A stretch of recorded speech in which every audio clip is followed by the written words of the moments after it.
ये सवाल ना बहुत लोगों के मन में आता है। क्या अमेरिका सच में भारत को कंट्रोल करता है या फिर ये बस एक सुनी सुनाई बात है? चलिए आज इसी बड़े सवाल की तह तक चलते हैं। और ये सवाल उठता क्यों है? क्योंकि जब हम इंडिया और अमेरिका के रिश्ते देखते हैं तो वो बहुत गहरे हैं। तो चलिए आज इसी बात को थोड़ा कुरेदते हैं और देखते हैं कि इस मिथक में कितनी सच्चाई है। अच्छा तो फिर सीधी बात करते हैं, असल में कहानी है क्या? देखिए, इसका सीधा और सपाट जवाब है नहीं, बिल्कुल नहीं। भारत एक आजाद देश है, अपनी सरकार है जो अपने फैसले खुद लेती है, किसी के कहने पर नहीं। मतलब ये जो डायरेक्ट कंट्रोल वाली बात है ना, वो तो बिल्कुल भी नहीं है। तो फिर सवाल ये उठता है कि अगर बात ऐसी नहीं है तो फिर लोग ऐसा सोचते क्यों हैं? मतलब ये सोच आई कहाँ से? चलिए इसके पीछे की जो वजह है ना, उनको समझते हैं। सबसे पहली और सबसे बड़ी वजह है पैसा, इकोनॉमी। देखिए, इंडिया और अमेरिका के बीच ट्रेड बहुत ज़बरदस्त है और ख़ास तौर पर हमारा जो आईटी सेक्टर है, उसकी ज़्यादातर बड़ी कंपनियां अमेरिकी क्लाइंट्स के लिए ही तो काम करती हैं।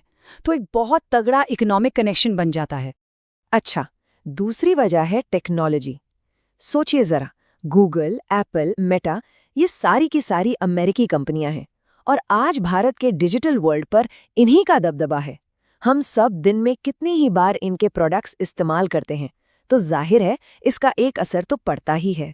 और फिर आती है तीसरी वजह, डिफेंस पार्टनरशिप। दोनों देशों की सेनाएं मिलकर मिलिट्री एक्सरसाइज करती हैं। तो जब लोग ये सब देखते हैं, इतना पैसा, इतनी टेक्नोलॉजी, इतनी मिलिट्री दोस्ती, तो उन्हें लगने लगता है कि यार कहीं अमेरिका ही तो कंट्रोल नहीं कर रहा। लेकिन यहीं पर एक बहुत ज़रूरी फ़र्क समझने की ज़रूरत है। एक ऐसा फ़र्क जो पूरी कहानी को पलट देता है। और वो फ़र्क है प्रभाव और नियंत्रण के बीच का। तो देखिए, बात यह है कि प्रभाव और नियंत्रण में ना ज़मीन आसमान का फ़र्क होता है। प्रभाव यानी इन्फ्लुएंस, ये एक चुंबक जैसा है जो चीज़ों को अपनी तरफ खींच सकता है, थोड़ा असर डाल सकता है। लेकिन नियंत्रण यानी कंट्रोल, वो तो कठपुतली वाले धागों की तरह होता है, जिससे किसी को अपनी मर्जी से नचाया जाता है। तो जो भी हमने देखा, इकोनॉमी, टेक्नोलॉजी, डिफेंस, ये सब प्रभाव है, नियंत्रण बिल्कुल नहीं। चलिए अब कुछ ऐसे पक्के सबूत देखते हैं जिनसे ये बात और भी साफ हो जाएगी कि भारत आज़ाद है। सबसे पहली बात, हमारी विदेश नीति, हमारे फैसले। इंडिया अपनी फॉरेन पॉलिसी खुद बनाता है। दुनिया के मंच पर क्या करना है, क्या नहीं करना है, ये फैसला भारत का अपना होता है। और यही तो आज़ादी की सबसे बड़ी निशानी है। और इसका सबसे बड़ा उदाहरण है कि भारत कैसे काम करता है।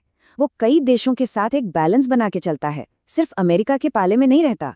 अब चाहे वो रूस से तेल खरीदने का फैसला हो या फिर दूसरे ग्लोबल मामलों पर अपना अलग स्टैंड लेना हो, भारत ने बार बार ये दिखाया है कि फैसले तो भाई हम अपने ही लेंगे। साफ है, भारत किसी के कंट्रोल में नहीं है।